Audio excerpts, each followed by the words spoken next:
As someone who's been playing Pokemon since I was a wee little kid, I still remember being gifted my very first Game Boy Color by my parents on my birthday. It was a lime green Game Boy Color, and it came with a copy of Pokemon Yellow. I was over the moon, dude. I played it all day. I became entranced by Pokemon so much that I eventually, after beating Yellow multiple times, I got a copy of Red, and despite it obviously being very similar, I still put hundreds of hours of my life into that game too until I corrupted it because I caught Missing No and saved my game.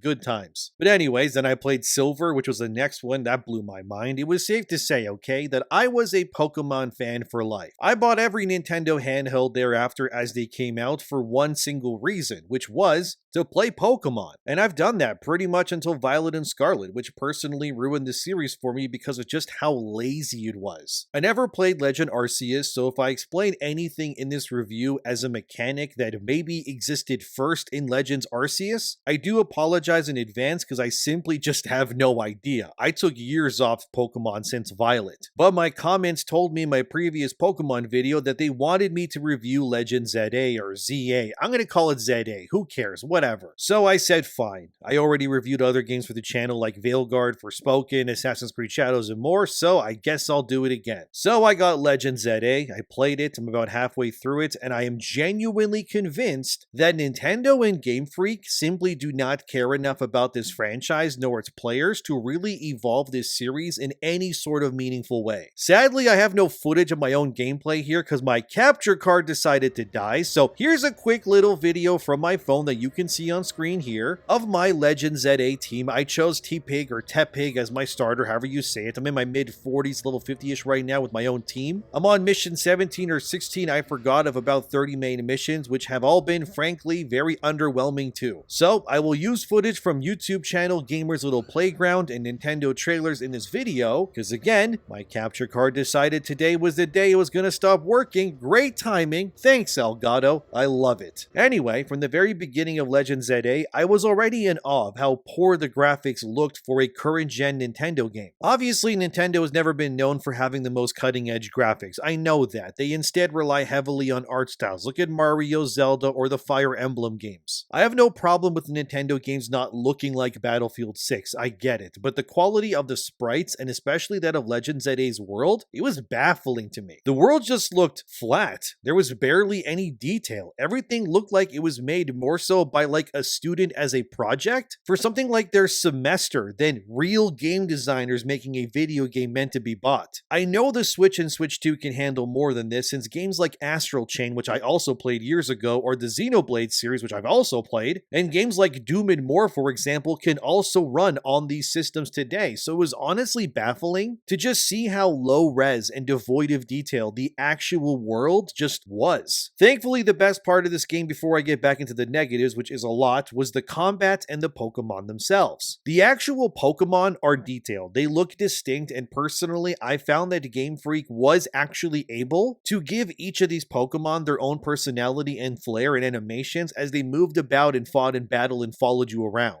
The best part of this game, by far, and what has kept me from not walking away, is two things. One is the combat. A big reason why I walked away from Violet years ago was that the combat was so old and dated and tiring with little innovation. You just hit a button and wait, okay? Clear Obscure has already proven that turn-based games don't need to be room temperature stupid anymore. Thankfully, though, Legend ZA at least changes the formula a bit. Yeah, you do still select attacks, but now you can move around. Again, I know, such a basic feature being praised really shows you just how little this franchise has honestly evolved over the years, but I will say credit where it's due. I do like that Pokemon moves no longer have power points assigned to them. Before, attacks like Hydro Pump or Fire Blast would come with 5 power points. So obviously you could use them 5 times before you would have to restore their uses. Here instead, every attack is treated more so like an ability in your rotation to, say, an MMO game like World of Warcraft instead. And depending on the power of the attack, the cooldown is then longer. Hydro Pump, for example, takes 12 12 seconds to restore its uses. Whereas an easier, weaker move like Tackle or Tail Whip are obviously way less to,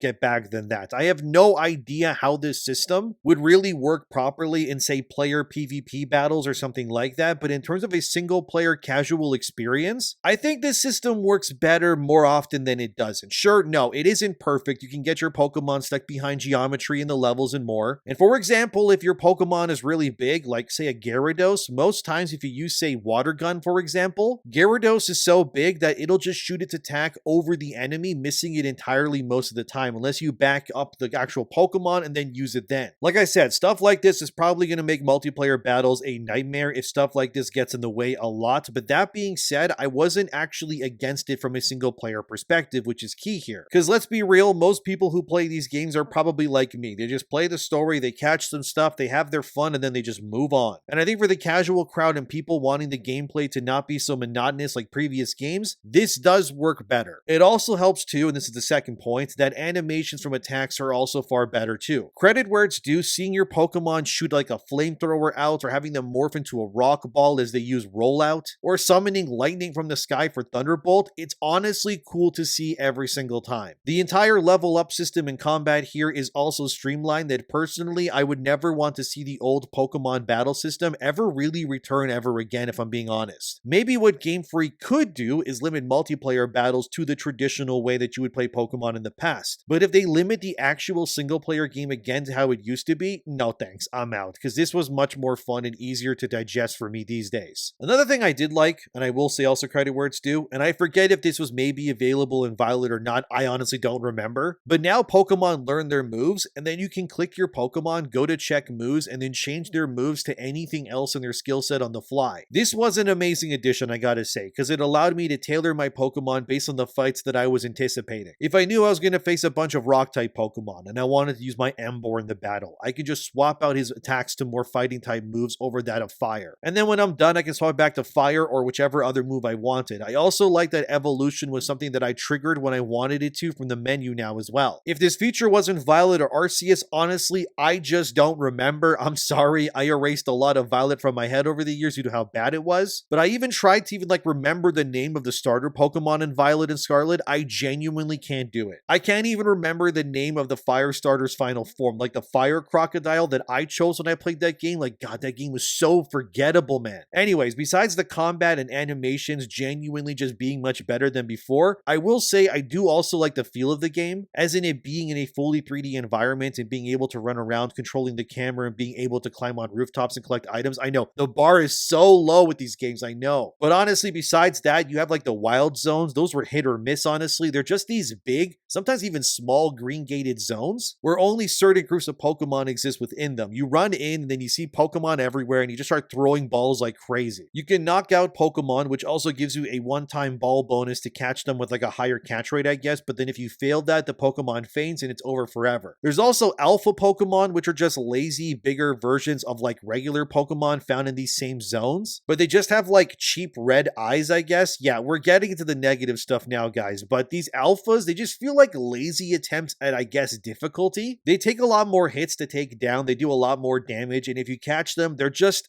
bigger model versions of that same Pokemon. That's pretty much it. Which, I mean, I guess is cool if you care about that sort of thing. But frankly, I didn't really think it was all that interesting. What really bummed me out about Legend ZA here was that there wasn't any like new Pokemon or new regional variants or anything like that. The only new Pokemon, I guess, in this game specifically are the new Mega Evolutions for various other older Pokemon, which is fine, I guess, but those Mega Evolutions are just a temporary boost to your Pokemon stats and looks. I always just wish that Game Freak would just evolve the Pokemon that needed actual real evolutions instead of just Mega evolving them instead. Like Absol in this game has a Mega Evolution, which looks cool, but Absol, in all honesty, just needs to evolve straight up. That Mega Evolution form should just be a new Pokemon that Absol just turns into permanently, instead of only being that if you click your bracelet and play God with its DNA in a battle, I guess. Look, I get why. It's because this game takes place in the X and Y regions, so they introduce new regional variants that would probably clash with X and Y's timeline as an older game, because why didn't those regional variants exist back then as well? But the game's entire story, which I won't spoil here, but honestly, there's barely even a story to spoil. But I guess to keep it light with no spoilers, there's some phenomenon going on with Mega Evolutions that are causing random Pokemon to Mega Evolve on their own. Apparently, Pokemon can only do this Mega Evolution stuff if their trainers, Mega Evolve them first, so these random Pokemon are turning into what's being called Rogue Mega Evolutions, so you now need to subdue these Pokemon in these battles. I mean, Game Freak clearly uses this as a setup, just to say that this weird phenomenon is causing new Mega Evolutions to exist to justify this game existing. They could also have just as easily used this same excuse to say that this weird energy pulse in the city is causing Pokemon found in this region to transform into new variants or versions too. It's just frankly lazy that every Pokemon you find in this game is just the bog standard versions of the same Pokemon you've been capturing for years in other games. Pikachu is still Pikachu. Pidgeotos are just as they've always looked and sounded in Pokemon Red and then some. There was nothing technically new to consider or really to add to my team because everything was something I either used before already in a previous game or just Pokemon in general I frankly don't care for. I watched some trailers for Legend Arceus as I was playing Legend ZA, and I was surprised because they actually gave cool variants of the starter Pokemon in that game that looked awesome. And you had new Pokemon, like that new Scyther evolution. Maybe there's more, I don't know, I haven't played the game myself. But that game takes place in the past, apparently, of the Sinnoh region, which is Gen 4 Diamond and Pearl, yet here in Legend ZA, there's just no new Pokemon to capture or consider besides new Mega Evolutions that are again a one-time use until it wears off. It's just super lame. They could have at least made the starter Pokemon change into newer forms in their final evolution lines, but no. Emboar is still fire and fighting, Feraligatr still water, and Meganium is still grass. It just feels lazy is what it is, but that's like a lot of what this game feels like too. Because while it takes place in one city, the actual world that you explore here is bafflingly small. Like, I'm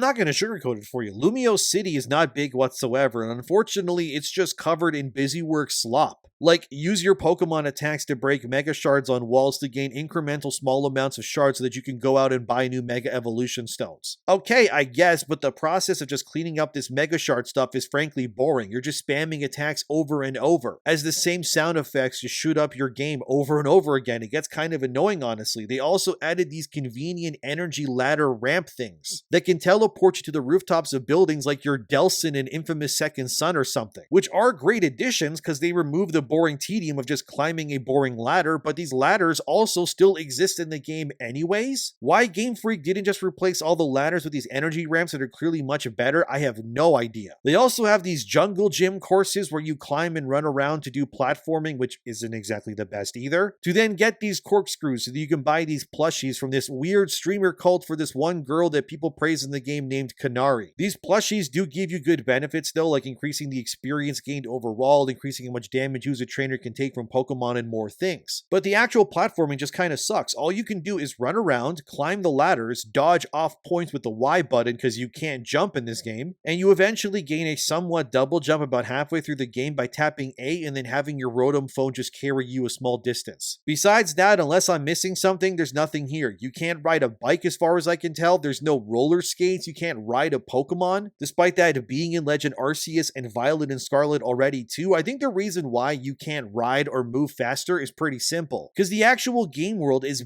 bafflingly small once you actually take it in for what it is. And if Game Freak allowed you to move any faster beyond a normal sprint, you would quickly realize just how small this so-called city really is that the game takes place in. And this is where my time playing games not made by Game Freak has come in to show me just how lazy they are as a developer and studio for all these years. Because I'll just say it, I think Legend ZA is an expansion more like to a game that is masquerading itself as a fully priced video game. The fact that a game of this scope with how it looks and everything else is asking for more money than any other product available at release is honestly astounding to me. Nintendo first-party games like this are $80 American. Most games are $70. For me to review this game for the channel, a single copy of Legend ZA was $100. So maybe like the video and all that stuff too, thank you, but take that in for a second, okay? $100 for this game that you're seeing on screen here. That offers no new Pokemon to capture, just Megas, I guess, to older Pokemon. There's no movement options besides a lazy double jump halfway into the game's main plot, and the textures on buildings are just non-existent. They look like they were done in like a single day. I'll just say it for what it is, okay? I don't think that Game Freak should be allowed to get away with this sort of thing anymore. Legends Arceus at least look unique and try to do some textures in its environment, at least from what I can tell in the trailers. With ZA here, it feels like Game Freak just phoned it in completely. Let's not forget too that the game has zero voice acting of any for its characters and then some, which again is such a baffling design design choice for a game sold for more than normal compared to other AAA games. There is zero excuse for why these games don't have voice acting. The only reason it doesn't is really two reasons. The first is simply because Game Freak is cheap and they don't want to spend the money, which is likely the main reason. And the only other reason is because Pokemon games release in many different languages from all over the world, so Game Freak and Nintendo probably think that it would be a logistical nightmare to maybe translate all of these games, hire the appropriate voice actors, and then make each version of the game authentic. But it all just comes back to the same reason. It's too much work for them, which is simply that Game Freak and Nintendo are just being cheap for cheapness sake. That's really all it is. We already know that Legend ZA's budget was allegedly somewhere around $13 million, which is peanuts for AAA, by the way. Borderlands 4 had a budget of $300 million. The new Battlefield is probably more expensive than even that. These Pokemon games are making billions of dollars every single year on a shoestring budget. And the only reason why that is obviously simple, because Nintendo and Game Freak just keep getting away with it. A Pokemon game built from the ground up with even like a $50 million budget that really pushed the Switch and Switch 2 hardware and actually offered something that looked amazing, has actual voice acting and more, it is sorely needed here. But instead, Nintendo and Game Freak are likely thinking, why would we do that? What would be the point? They're going to buy anything we make anyways, right? And I mean, I'm not even lying when I say that these games are made for next to nothing compared to other games. This comes from GameRant.com and it's titled, Pokemon Legends ZA only needs to sell 200,000 units to break even, former Nintendo marketing lead estimates, so they should inject a bit more money into these things. So GameRant is referencing Krista Yang and Kit Ellis. Here's their video thumbnail on screen here. You may recognize them if you play Nintendo games, because these two used to work in Nintendo in their marketing department and would promote their games via Nintendo's official channels for years. So keep that in mind, that these two have seen and worked with Nintendo for a long time. They know how they operate. But here's what Kit Ellis said about Legends ZA and how Game Freak operates as it reads here. Why have these Pokemon games felt a little lackluster in certain departments in terms of graphics, in terms of polish? It does make you wonder, like, yeah, maybe they, the Pokemon company, should inject a bit more money into these things that are guaranteed cash cows and profit drivers. You have a lot of headroom. You don't need to worry about profitability like some of these big AAA games that we're seeing now. Then Krista Yang would chime in and say this, I don't get this at all. I truly don't understand the strategy that some business person over there came up with, because you got a sure thing. It's sold time and time again. It's never had an issue with sales, so why not invest a little bit more? Just so that you don't have crappy trees and windows. Well, you know why, right? It's because why bother? It's going to sell millions of copies anyways. The return on investment with Pokemon games is ridiculously high. Nintendo easily crossed their 200 units sold in mere minutes of release. Pre-orders alone likely overshadowed that needed units sold already too. They don't make these games good because they don't have to, and ultimately Pokemon is made for children, obviously first. And children are not exactly as prone or receptive to the quality of a product over that of the adults. Most children obviously know little about the world around them, how things are made, or whether what they're playing is even better somewhere else. Look at the shows they watch and the content on YouTube that is made for kids alone. It's designed to just, I guess, take up their time and,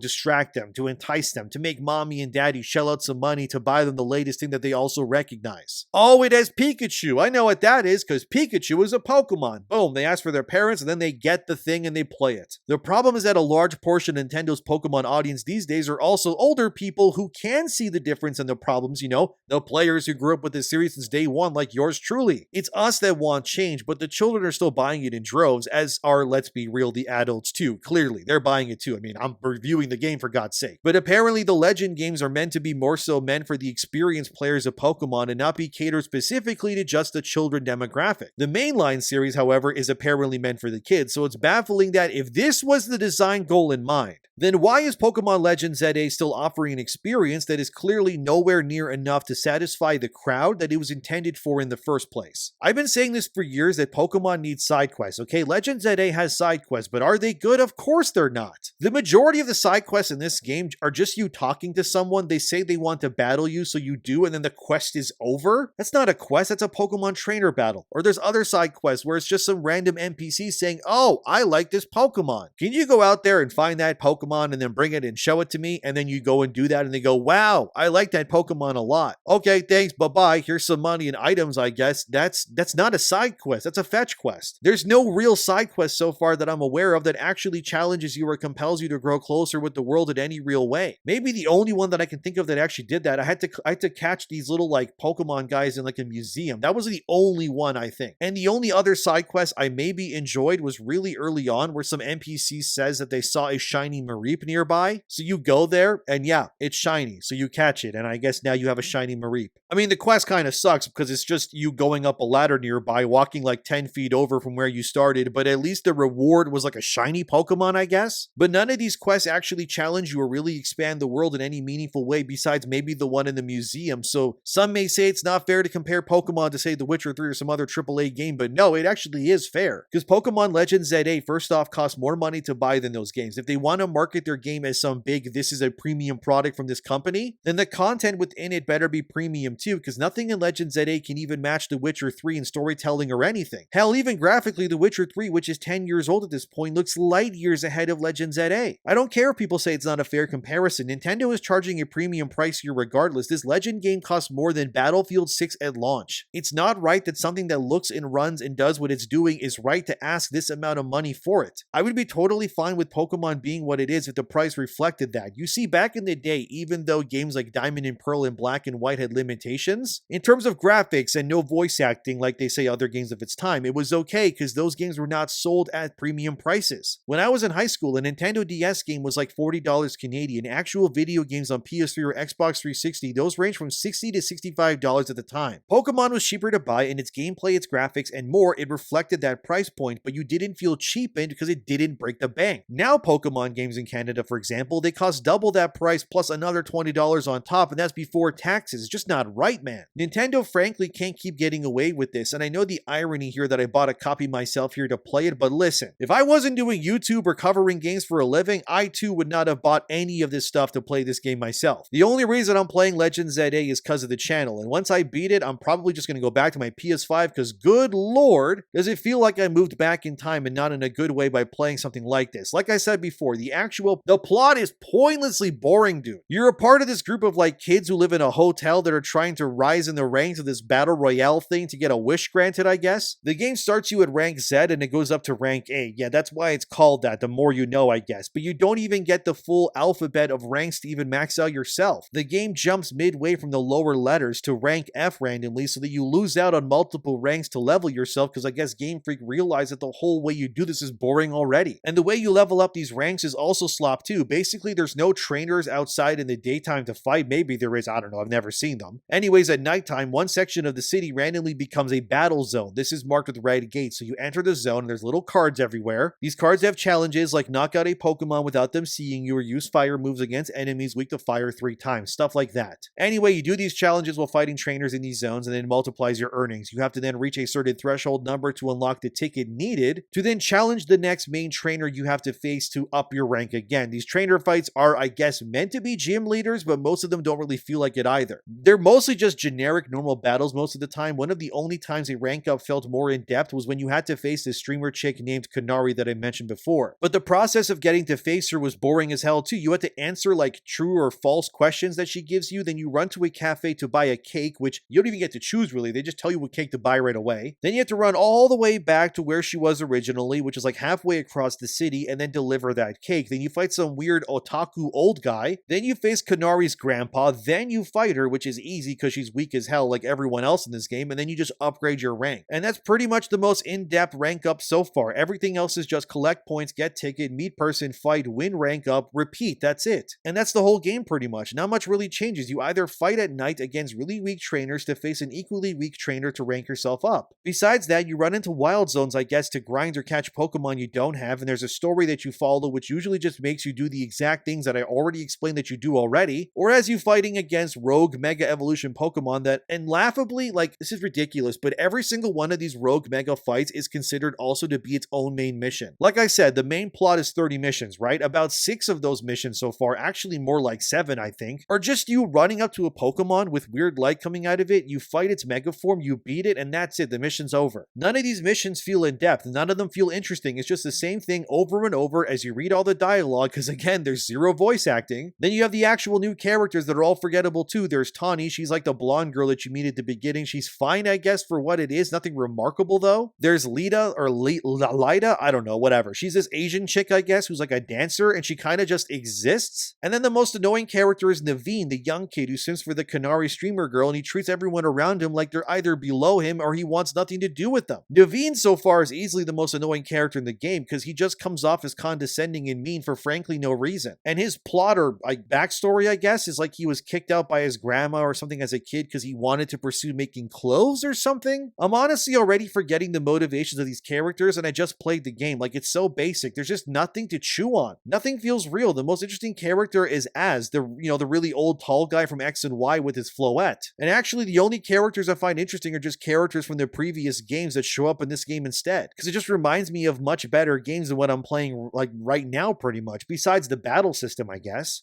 The only other interesting addition is the professor of this game, which is Mabel, who's a former villain in a previous game who gives you a bunch of research requests to obtain, like catch this amount of grass types or water or fire, and if you do these things, you rise in her ranking system, with most of her ranks giving you like a new TM to teach your Pokemon, which at the very least is something worthwhile to have, but beyond that, there's really nothing else. Apparently there's underground areas that I haven't seen yet, but apparently they're also not very expansive, and there's not many of them either. So generally speaking, if you take the actual city itself and compare it to the size of like any other DLC from any other game that isn't Game Freak, this game is very small, it's full of busy work, and offers nothing really new. The environments also somehow feel dated and the same. It's just a city with some grass here or there in the wild zones. They wouldn't even make the different parts of the city look distinct. What Legend ZA should have done, in my opinion, is take a page out of the Yakuza games from Sega. Those games, at least when they reuse environments like Kamurocho and more, Ryo Studio is able to make these environments feel new every single time, no matter what, through compelling storytelling and characters and fun mini-games that shake up the environment, even if it is just the same. Legend ZA should be, in theory, the Yakuza, or Like a Dragon, I guess now, of Pokemon games. They need compelling side stories, they need interesting mini-games to play, they need side activities that are fun and unique. Like in Yakuza, you could play Virtual Fighter in its entirety in the Sega arcade. Why doesn't Game Freak put older Pokemon mini-games and Legends as things that you can play in an arcade too? Why can't they add like old school Mario Kart mini-games to play in the game too? It's not a licensing issue, since Nintendo and Game Freak are the same thing. The only reason they don't is because Nintendo would rather charge you money to play those other Mario Kart games again, or those small Pokemon mini-games again, through a subscription service or something else. Like, why can't I play old school Donkey Kong Country for the SNES in an arcade cabinet in Pokemon Legends? It doesn't need to be the whole game, just a few levels. Or old school Super Mario games, and you can tie side quests to like kids that you're helping out by beating these levels, and they give you items or TMs for it. Yakuza does this with even you helping people in that game to get them prizes found in the arcade for the exchange of other items. Yakuza Like a Dragon, for example, has an entire property builder mini game which was super fun. Why doesn't Game Freak do something like that with Pokemon? Now that I think about it, you have all these Pokemon in your box. Why not add a farming simulation element or base building element to your game? It could be simple, like, oh, our Poke Ranch needs water Pokemon to produce the water that is needed to make the crops and whatever. Can you go out there and catch water Pokemon and then send it back to the ranch? Okay, cool. We now need fire to power the bakery. Please catch us 5 fire Pokemon to work the bakery. And then eventually you need to move the bread or product out of the ranch to make money or whatever. Can you go catch us a Machoke or like a fighting Pokemon to carry this product? Like, it could be so easy, dude. And then you can use the Poke Ranch idea to make you passive income in the game, or you could send your Pokemon to the daycare in the Poke Ranch too, and that's all powered by the same systems. And then you can learn new moves or find new areas or send them on errands to find you new items to level up Pokemon that way, or whatever, supplying the ranch with stuff through your Rotom phone alone. Then as things get more complex, the demands get more interesting. We need a Gyarados to pull this boat. Catch us one of those. We need a Kadabra to deal with the computer side of the ranch. And then you level these things up and you reap all the benefits. Maybe this is how you make treats and such to give to your favorite Pokemon to raise their friendship and stats too. Wow, a self-fulfilling loop that took me like 1 minute to think of, because it's really not that hard. Instead, all you get is a surface level Pokemon game that is expensive, has day one DLC that is also expensive. Actually, that DLC costs as much as Pokemon Diamond as a whole game did back in the day, by the way. And you need nonsense like online memberships to get the Mega Stones for the X and Y starters. Ultimately, I found my time with Legends ZA to be more of a waste of time than literally anything else. While the combat does genuinely feel at least somewhat fun at times when you're not getting stuck on things, that is, the actual full package here is nowhere near its asking price, and proves that Pokemon fans are nothing but pay pigs to Game Freak and Nintendo. These games need to evolve further. They need people who genuinely care again about this property, and they need to stop limiting themselves while offering up barely any upgrades to previous games while charging insane price points instead. Of course, it will sell no matter what, but if you wanted a numbered score from what I've played, I would give Legends ZA maybe like a 5.5 out of best out of 10. It's just passable enough that it will entertain the usual diehards so they don't complain too much, but if you were looking for the actual next massive evolution of a series, all about ironically evolving Pokemon and stuff, this really isn't it. It's a humiliating ritual at this point to buy Pokemon games, and Game Freak genuinely couldn't care less if they tried. Or they could, but you know, let's hope the opposite happens. But I hope everyone who plays these games speaks out on social media and more, because we need you. Let Nintendo and Game Freak know that this is not worth the asking price. They can't keep getting away with this stuff. But what do you think? What would you rate the game out of 10? Have you even bought it? If not, why? Let me know. Thank you for being here. This video is way too long already. Subscribe. Oh, what an embarrassment, man.